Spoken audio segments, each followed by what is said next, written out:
Painted painless learning. નમસ્કાર વિદ્યાર્થી મિત્રો, આજે આપણે ધોરણ 7 વિષય વિજ્ઞાન પાઠ 12 વનસ્પતિમાં પ્રજનન જે આપણી ટેક્સ્ટ બુકનો સ્વાધ્યાય છે એનું સોલ્યુશન લઈ તમારી સમક્ષ રજૂ થયા છીએ. પ્રશ્ન જ પહેલો છે, ખાલી જગ્યા પૂરો. વનસ્પતિમાં વાનસ્પતિક ભાગમાંથી જે નવો છોડ નિર્માણ પામે છે આ ક્રિયાને કઈ ક્રિયા કહેવાય? તો વાનસ્પતિક પ્રજનન. પુષ્પ કાં તો નર અથવા માદા પ્રજનન અંગો ધરાવે છે. આવા પુષ્પને ખાલી જગ્યા કહે છે એકલિંગી. પરાગરજનું પુષ્પના પરાગાશયમાંથી એક જ પુષ્પના પરાગાસન અથવા બીજા પુષ્પના પરાગાસન પર સ્થાપિત થવાની ક્રિયાને પરાગનયન કહેવાય. નરજન્યુ અને માદાજન્યુ જ્યારે સંયુગ્મન થાય એ ક્રિયાને ફલન કહેવાય. બીજ ફેલાવાની પ્રક્રિયા કોના દ્વારા થાય? પવન, પાણી અને પ્રાણીઓ દ્વારા. અલિંગી પ્રજનનની વિવિધ પદ્ધતિઓ ઉદાહરણ દ્વારા સમજાવો. પહેલું, કલમ કરવી. ગુલાબ કે ચંપાની ડાળીને ગાંઠથી કાપી અને આ ટુકડાને જમીનમાં રોપવામાં આવે તો તેમાંથી નવો છોડ વિકાસ પામે. ઉપયોગમાં લીધેલ ટુકડાને કલમ કહે છે અને આ રીતને કલમ કરવી કહેવાય. ગુલાબ, ચંપો, મહેંદી વગેરે કલમ રોપીને છોડ ઉત્પન્ન કરી શકાય અને વાનસ્પતિક પ્રજનન અથવા કૃત્રિમ પદ્ધતિ કહેવાય. કલિકા વડે વાનસ્પતિક પ્રજનન. મૂળ, પ્રકાંડ, પર્ણ પરની કલિકા રોપીને તેમાંથી નવો છોડ ઉત્પન્ન કરી શકાય. મૂળ દ્વારા વાનસ્પતિક પ્રજનન કોનું થાય? તો શુકરિયા, ગાજર, ડાહલિયા. પ્રકાંડ દ્વારા તો બટાકા, આદુ, હળદર, સુરણ આ બધા પ્રકાંડ છે. પાનફૂટી. થોર જેવી વનસ્પતિમાં તેનો અમુક ભાગ મુખ્ય વનસ્પતિ છોડથી જુદો પડે ત્યારે તેમાંથી નવો છોડ ઉત્પન્ન થાય. કલિકા સર્જન. ઈસ્ટ એક કોષી સજીવ છે. તે કલિકા સર્જન દ્વારા અલિંગી પ્રજનન કરે. ઈસ્ટના કોષોમાંથી એક નવું બલ્બ જેવું પ્રલંબન જોવા મળે જેને કલિકા કહેવાય. કલિકા ધીરે ધીરે વિકાસ પામે અને તેમાં પિતૃકોષમાંથી અલગથી નવો કોષ તરીકે સ્વતંત્ર સજીવ બને. નવો કોષ વૃદ્ધિ પામી પુખ્ત બની અને બીજા ઈષ્ટ કોષોને સર્જે છે. અવખંડન. તળાવના પાણી પર લીલા રંગનો જથ્થો જોવા મળે તે સ્પાયરોગાયરા લીલ છે. પાણી અને પોષક તત્વો મળી રહેતા લીલ ઉગે છે. તે સ્વાવલંબી વનસ્પતિ છે. તે અવખંડન દ્વારા ખૂબ જ ઝડપથી બહુગુણિત થાય. લીલનો તંતુ 2 કે તેથી વધુ ટુકડાઓમાં તૂટે. આ નવા તંતુ તરીકે વ્યક્તિગત સજીવ તરીકે વિકાસ પામે. સ્પાયરોગાયરા એક પ્રકારની લીલમાં અવખંડનની રીતને અલિંગી પ્રજનન થાય. બીજાણુ સર્જન. ફૂગની બીજાણુદાનીમાં બીજાણુ ઉત્પન્ન થાય છે. આ બીજાણુઓ મુક્ત થઈ હવામાં તરતા રહે છે. તેને અનુકૂળ પરિસ્થિતિ મળતા તે સ્થાનને અંકુરણ પામી ઝડપથી વૃદ્ધિ પામે છે. મ્યુકર પ્રકારની ફૂગ હંસરાજ બીજાણુ સર્જન દ્વારા લિંગી પ્રજનન કરે છે. ત્રીજું, તમે લિંગી પ્રજનન દ્વારા શું સમજ્યા તે વર્ણવો. લિંગી પ્રજનનમાં નરજન્યુ માદાજન્યુ વચ્ચે સંમિલિત સંયુગ્મન થવું જરૂરી. પુષ્પમાં નર પ્રજનન અંગ તરીકે પુકેસર હોય, માદામાં સ્ત્રીકેસર હોય. આ પુકેસર પરાગાશયમાંથી ઉત્પન્ન થતી જે પરાગરજ છે એ નરજન્યુ છે એ સ્ત્રીકેસરના અંડાશયના અંડકના માદાજન્યુઓ અને પરાગાસન પર પડે ત્યારે બંનેનું ફલિત થાય અને ફલન થઈને ફલિતાંડ બને અને વનસ્પતિ લિંગી પ્રજનન થાય. પ્રાણીઓમાં પણ લિંગી પ્રજનન થાય છે. નર પ્રજનન કોષો શુક્રકોષ, માદા પ્રજનન કોષ અંડકોષ આ બે ફલન થાય અને ફલિતાંડ એટલે કે ઝાયગોટ બનાવે છે. મિત્રો, હજી સુધી જો પેન્ટેડ એપ્લિકેશન ડાઉનલોડ ન કરી હોય તો આજે જ ગૂગલ પ્લે સ્ટોર પર જઈ અને તમે પેન્ટેડ એપ્લિકેશન ડાઉનલોડ કરી લો. તેમાં ધોરણ 6 થી 12ના તમામ વિષયોનું વિષયવાઇઝ તમને લેક્ચર્સ પૂરા પાડ્યા છે. Live lectures, video lecture, test series, આ ઉપરાંત ગાઈડન્સ પણ મળી રહે છે.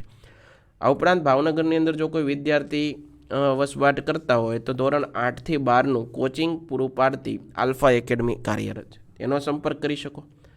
હવે અલિંગી અને લિંગી પ્રજનન વચ્ચેનો તફાવત. અલિંગીમાં એક જ સજીવના દૈહિક ભાગ દ્વારા નવા સજીવનું સર્જન થાય. લિંગી પ્રજનનમાં નરજન્યુ અને માદાજન્યુના ફલનથી નવો સજીવ બને. અલિંગી પ્રજનન એક કોષી નિમ્ન કક્ષાની વનસ્પતિમાં જોવા મળે. લિંગી પ્રજનન ઉચ્ચ કક્ષાની વનસ્પતિમાં જોવા મળે. અલિંગી પ્રજનનમાં નવા સજીવના સર્જન માટે બીજની જરૂર નથી. આમાં બીજની જરૂર છે. આમ પેદા થતી સંતતિમાં પિતૃ જેવા લક્ષણો જ હોય છે. આમાં પેદા થતી સંતતિમાં પિતૃઓ જેવા બધા લક્ષણો રહેતા નથી. પાંચમું છે પુષ્પના પ્રજનન અંગોની આકૃતિ દોરો. જો મિત્રો અહીંયા આકૃતિ દર્શાવેલી છે જેની અંદર અહીં તંતુ કહેવાય, આને કહેવાય પરાગાશય, પરાગવાહિની, પરાગાસન, બરોબર છે. સ્વપરાગનયન અને પરપરાગનયનની તફાવત. આ પ્રકારના પરાગનયનમાં એક જ પુષ્પના પુકેસરની પરાગરજ તે જ પુષ્પના સ્ત્રી કેસરના પરાગાસન પર સ્થાપિત થાય.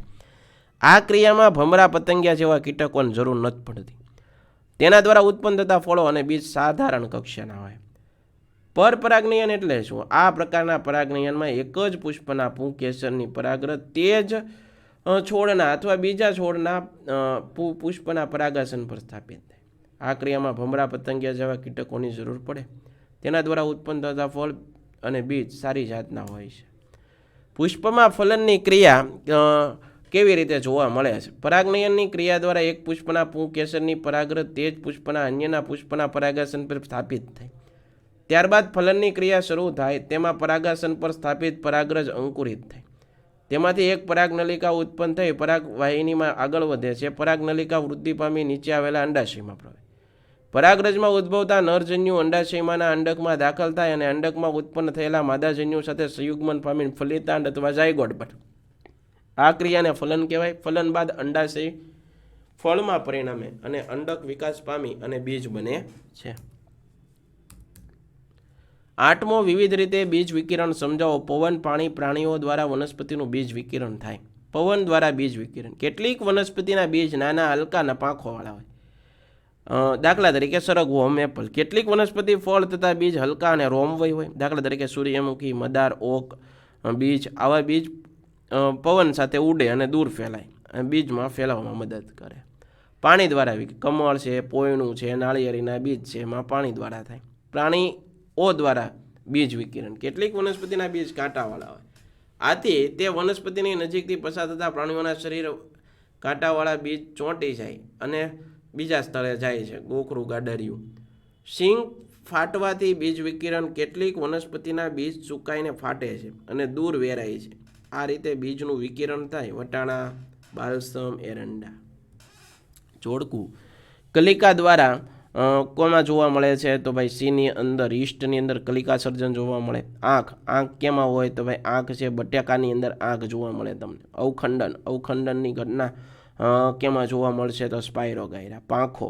પાંખોની અંદર કોણ આવશે? તો કે ભાઈ મેપલ. અને બીજાણુ. બીજાણુની અંદર આવશે મ્યુકર, બ્રેડ મોલ્ડ. પ્રશ્ન 10. સાચો વિકલ્પ પસંદ કરવાનો. વનસ્પતિનું પ્રજનન અંગ પુષ્પ. નર માદાજન્યુ ભેગા થાય અને ફલન. પરિપક્વ અંડાશય બનાવે અને ફળ. બીજાણુ સર્જન વનસ્પતિ કઈમાં જોવા મળે? Mucor, mould. પાનફૂટીમાં પ્રજનન ખાલી જગ્યા દ્વારા કેના દ્વારા થાય? પર્ણ દ્વારા. આશા રાખું મિત્રો તમને આ સોલ્યુશન ગમ્યું છે. ફરીવાર આવા નવા સોલ્યુશન સાથે તમારી સમક્ષ રજૂ થઈશું. ત્યાં સુધી અમને રજા આપો. જય હિન્દ, જય ભારત. ધન્યવાદ. Painted, Painless Learning.